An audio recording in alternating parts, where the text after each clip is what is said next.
प्रिय छात्रों, जीव विज्ञान एजुकेशनल वीडियो में आपका स्वागत है। आज हम लोग एक नए टॉपिक पर चर्चा करने वाले हैं। उस टॉपिक का नाम है प्रजनन। तो इस टॉपिक को अच्छी तरह समझ लेना है और समझ के इसका जो प्रश्न उत्तर होगा वो अपने कॉपी पर लिखना है। तो आज इस टॉपिक पर चर्चा शुरू करते हैं। तो आज जो चीज़ हम लोग पढ़ने वाले हैं वह है, पढ़ेंगे और जानेंगे आज हम लोग कि प्रजनन किसे कहते हैं, यह कितने प्रकार का होता है, और आज अलैंगिक प्रजनन के बारे में, उसका जो विधियां है उसके बारे में आज हम लोग विस्तार से चर्चा करेंगे। तो प्रजनन किसे कहते हैं ये शुरू करते हैं। जैसा कि हम जानते हैं कि इस धरती पर सभी सजीव अपनी संख्या को विस्तार करके अपनी वंश को इस धरती पर कायम रखते हैं, जिससे उनका वंश लगातार चलते रहता है। यानी किसी जीव का अस्तित्व समाप्त नहीं होता है। मतलब वो संतान उत्पन्न करता है और वो संतान फिर संतान उत्पन्न करते हैं। इस तरह इस धरती पर सजीवों के जो वंश हैं वो चलते रहते हैं। तो सजीवों के द्वारा अपने ही समान दूसरे सजीव उत्पन्न करने की क्रिया को प्रजनन कहते हैं। मतलब कोई जीव जो अपने ही समान नया संतान उत्पन्न कर रहा है और अपना संख्या वृद्धि कर रहा है, जिससे उसकी वंश परंपरा आगे बढ़ रहा है, तो किसी सजीव के द्वारा अपने ही समान नए सजीव उत्पन्न करने की क्रिया को प्रजनन कहते हैं। और ये प्रजनन सभी सजीवों में होता है, पेड़ पौधों में भी होता है और समस्त जीव जंतु में होता है। तो ये था प्रजनन क्या है या किसे कहते हैं। अब हम लोग आते हैं कि ये प्रजनन क्रिया कितने प्रकार की होती है। तो मुख्य रूप से प्रजनन की जो क्रिया है वह दो प्रकार की होती है। यह है प्रजनन, यहाँ दो दिखाया हूँ। अलैंगिक प्रजनन, जिसको एसेक्सुअल रिप्रोडक्शन भी कहा जाता है, और दूसरा है लैंगिक प्रजनन, जिसको अंग्रेजी में सेक्सुअल रिप्रोडक्शन भी कहते हैं। तो अब जान लेते हैं अलैंगिक प्रजनन किसे कहते हैं और लैंगिक प्रजनन किसे कहते हैं। तो सर्वप्रथम अलैंगिक प्रजनन। जब जीव के निर्माण में सिर्फ एक ही जीव भाग लेता है और वहां कोई गैमेट का निर्माण नहीं होता है, तो इस प्रकार के प्रजनन को अलैंगिक प्रजनन कहा जाता है। यहाँ क्या होता है, यहाँ एक ही जीव अपने समान विभिन्न विधियों द्वारा संतानें उत्पन्न करता है और उसमें कोई जनन इकाई यानी गैमेट्स का निर्माण नहीं होता है। यानी यहाँ पर जीव उत्पन्न करने के लिए कोई गैमेट्स का निर्माण होने का कोई जरूरत नहीं है। बस एक जीव उसको इच्छा किया, अपना नया संतान उत्पन्न कर दिया। तो इस प्रकार के प्रजनन को हम लोग अलैंगिक प्रजनन कहते हैं। क्लियर हो गया। अब आते हैं हम लोग लैंगिक प्रजनन। ये लैंगिक प्रजनन क्या है। जब किसी जीव की उत्पत्ति के लिए दो जीवों की आवश्यकता होती है, जिसमें एक नर होता है, एक मादा होता है। तो एक नर है, एक मादा है, दोनों के शरीर में गैमेट्स उत्पन्न होता है, जिसको हम जनन इकाई कहते हैं। और ये जनन इकाइयां आपस में मिल करके जीव की उत्पत्ति करती है। तो इस प्रकार के प्रजनन को लैंगिक प्रजनन कहा जाता है। तो लैंगिक प्रजनन की परिभाषा हम किस तरह लिखेंगे। तो इसका परिभाषा हम इस तरह कर सकते हैं कि प्रजनन की वह विधि जिसमें नर और मादा गैमेट्स आपस में मिलने से बनी जायगोट जैसी रचना से जीव की उत्पत्ति होती है, उसे लैंगिक प्रजनन कहते हैं। कहने का अर्थ हुआ कि जब नर के शरीर में नर गैमेट बना, मादा के शरीर में मादा गैमेट बना, तो जब ये दोनों गैमेट मिलते हैं यानी नर गैमेट और मादा गैमेट, तो उनसे दोनों को मिलने से जायगोट उत्पन्न होता है और उसी जायगोट से ही नए जीव की उत्पत्ति होती है।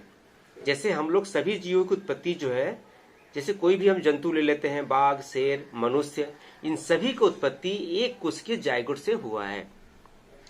तो ये था लैंगिक प्रजनन। तो आज जैसे मैं बताया कि आज हम लोग अलैंगिक प्रजनन के विभिन्न विधियों पर चर्चा करेंगे। तो अलैंगिक जो प्रजनन होता है वह अधिकतर जो निम्न श्रेणी के अधिकांश एक कोशिकीय जो सजीव होते हैं, और कुछ ही है जिस बहुकोषीय है, तो उनमें यह अलैंगिक प्रजनन विधि द्वारा वे अपने वंश का विस्तार करते हैं। और तो अलैंगिक प्रजनन की विधि द्वारा अधिकतर 5 विधियों द्वारा ये क्रिया होता है। पहला है खंडन या विभाजन, दूसरा है मुकुलन, तीसरा है खंडन, चौथा है स्पोर निर्माण और 5वां है पुनर्जनन।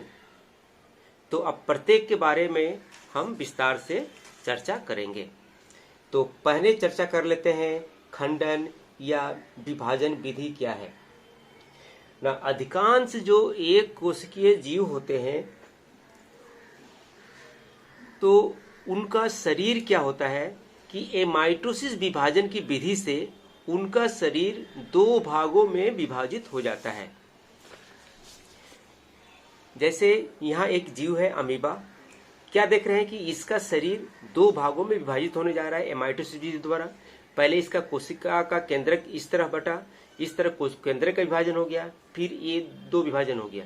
तो इस तरह एक अमीबा जो एक कोशिकीय जीव था वो विभाजन द्वारा किसमें बदल गया, 2 जीव में बदल गया। इस तरह एक अमीबा से 2 अमीबा का निर्माण हो गया। तो इस तरह कोई जीव जब विभाजन द्वारा अपना वंश का विस्तार निर्माण करता है, नए जीव को उत्पन्न करता है, तो इसको हम लोग द्विविभाजन विधि कहा जाता है, यानी इसको बाइनरी फिशन कहा जाता है। और ये द्विविभाजन जब विधि द्वारा जो अलैंगिक प्रजनन होता है वह अमीबा में देखने को मिलता है। और कोई एक कोशिकीय जीव में क्या होता है कि उसके शरीर का जो केंद्रक होता है अनेक बार विभाजित हो जाता है, और अनेक बार विभाजित होकर के असंख्य केंद्रकों का निर्माण कर लेता है। जैसे यहाँ देख रहे हैं कि एक प्लाज्मोडियम एक जंतु है। ये प्लाज्मोडियम मलेरिया का परजीवी है। हमें जो मलेरिया होता है उसका जो परजीवी है प्लाज्मोडियम ही होता है। तो ये कैसे वंश विस्तार करता है, तो इसका एक केंद्रक है, ये 2 भागों में बटा, 2 से 4 हुआ, 4 से 8 हुआ, 8 से 16 हुआ, 16 से 32 हुआ। जब इसका केंद्रक विभाजन द्वारा ये पूरा कोशिका केंद्रकों से भर जाता है तो ये झिल्ली भ्रष्ट हो जाता है और वहां से असंख्य संतति प्लाज्मोडियम जीव वहां से रिलीज हो जाते हैं और ये विकसित होकर के वृद्धि होकर के ये नए प्लाज्मोडियम सजीव बन जाते हैं। तो जिस जीव में इस तरह का मतलब इस खंडन विधि द्वारा जब होता है तो उसको हम लोग कहते हैं अंग्रेजी में मल्टीपल फिशन, या हिंदी में कहते हैं बहु विभाजन पद्धति द्वारा अलैंगिक प्रजनन।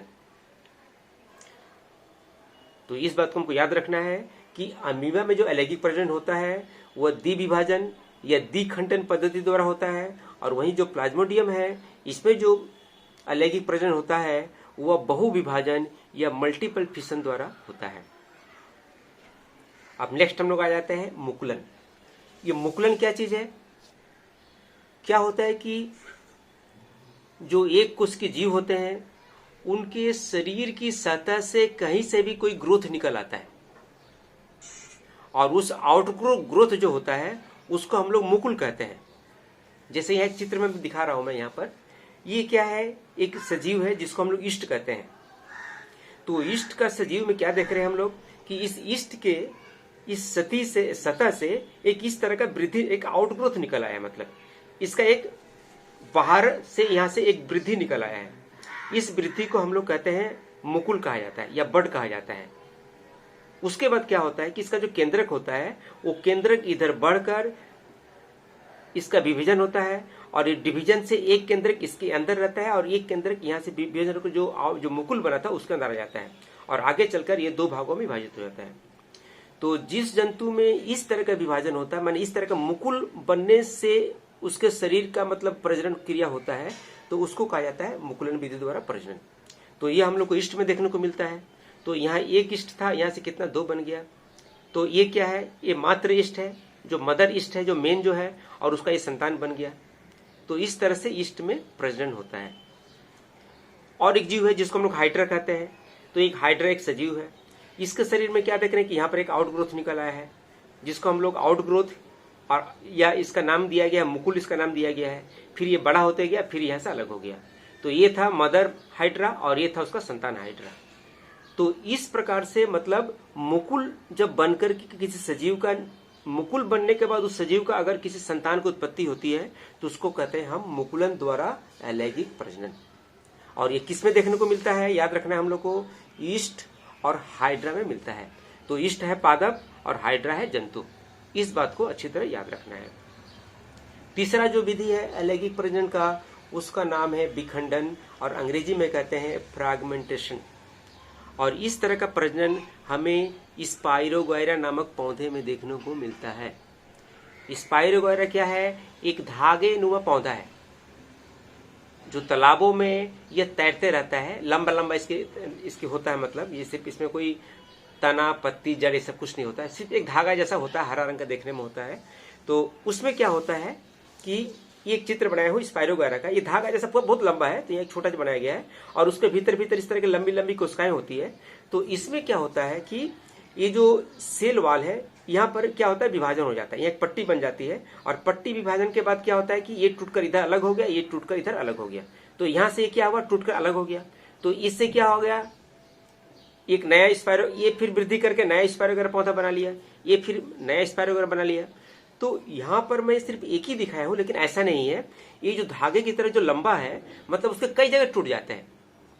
ये क्रिया कई जगह पर होती है, जैसे एक लंबा धागा जैसे उसका 5 जगह उसका विखंडन हो गया, मतलब 5 जगह वो टूट गया, 5 टुकड़ा उसका हो गया और जो प्रत्येक टुकड़ा से क्या हुआ, अलग अलग स्पाइरोगोइरा पौधा बन गया, जिसको हम लोग संतति पौधा कहते हैं। तो यह क्रिया स्पाइरोगोइरा पौधे में देखा जाता है।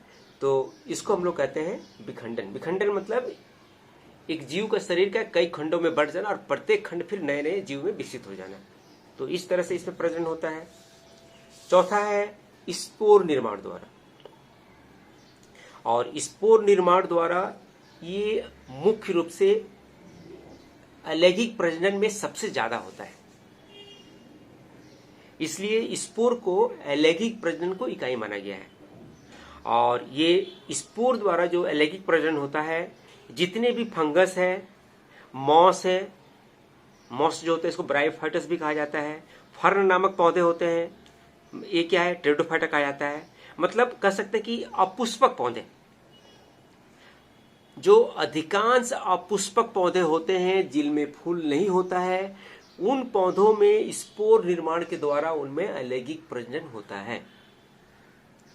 तो स्पोर क्या है, स्पोर एक कोशिकीय अति सूक्ष्म संरचना है जिसका निर्माण, ये जो पौधे होते हैं उन पौधों के शरीर में एक थैली होती है जिसका नाम है स्पोरेंजियम। इस स्पोरेंजियम थैली के अंदर क्या होता है कि उसके अंदर का जो केंद्रक होता है वो अनेक बार विभाजित हो जाता है। जैसे यहाँ पर इसका जो ये एक कवक है जिसका नाम है म्यूकर, ये म्यूकर कवक है, इसका एक डंडी जैसा रचना निकला हुआ है। तो इसके अंदर का जो केंद्रक है वह असंख्य में विभाजित हो गया है।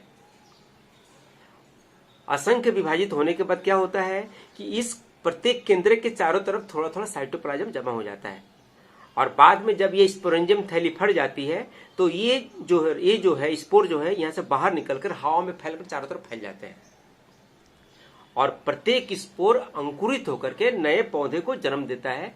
तो जिस पौधे का स्पोर होगा उस पौधे का उसका जन्म होगा। तो ये म्यूकर पौधा है, ये फंगस है, तो यहाँ से म्यूकर का जन्म होगा। तो इस प्रकार स्पोर द्वारा अलैंगिक प्रजनन असंख्य पौधों में होता है, जो विशेषकर कवक, मॉस और फर्न, क्योंकि सभी अपुष्पक पौधे हैं, इनमें स्पोर निर्माण के द्वारा ये प्रजनन होता है।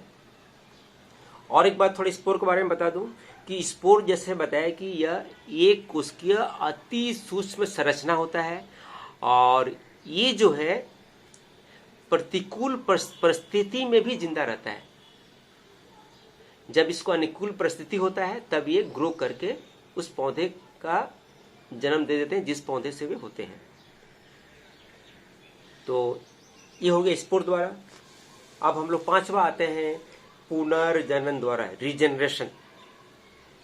रीजनरेशन द्वारा जो प्रजनन होता है, प्लेनेरिया, हाइड्रा, स्पॉन्ज, ये सब जंतुओं में ये पुनर्जनन द्वारा प्रजनन होता है। तो इसका एक उदाहरण देख लेते हैं। एक जीव है जिसका नाम है प्लेनेरिया। इसमें क्या देख रहे हैं, देखो यहाँ पर दिखा रहा है, ड्राइंग बनाया हूँ। ये एक जंतु है जिसको कहते हैं प्लेनेरिया। ये एक चपटा जंतु है, मतलब बहुत चपटा होता है देखने में, और ये पानी में पाया जाता है। तो इसका प्रजनन कैसे होता है, तो इसका क्या होता है कि शरीर के कई खंड बढ़ जाते हैं। जैसे यहाँ मैं दिखाया कि शरीर के 3 खंड बन गया, एक यहाँ से कट कर अलग हो गया, ये यहाँ से कट कर अलग हो गया, ये यहाँ से कट कर अलग हो गया। तो अब क्या होता है कि प्रत्येक खंड, जैसे इस खंड में ये पोर्शन नहीं है तो ये पोर्शन इसमें ग्रो हो गया, इस खंड में इसका सिर और पीछे का नहीं है तो ये ग्रो हो गया, पूंछ वाले जो खंड है इसमें सामने का भाग नहीं है तो सामने का भाग ग्रो हो गया। इसका मतलब कि एक जीव का शरीर कई खंडों में बढ़ जाता है, और प्रत्येक खंड में शरीर का जो हिस्सा नहीं है वो हिस्सा उसमें ग्रो होकर वो एक पूर्ण सजीव में बदल जाता है। तो इस प्रकार के प्रजनन को पुनर्जनन अलैंगिक प्रजनन कहा जाता है, और यह प्लेनेरिया, हाइड्रा, स्पॉन्ज, इन सब सजीवों में हमें देखने को मिलता है। तो ये था कि किस प्रकार सजीवों में अलैंगिक प्रजनन होता है। आज बस इतना ही। नेक्स्ट टॉपिक में हम लोग चर्चा करेंगे विस्तार से वर्धी प्रजनन किसे कहते हैं, और इसका संपूर्ण विस्तार से चर्चा नेक्स्ट वीडियो में किया जाएगा। तब तक के लिए धन्यवाद।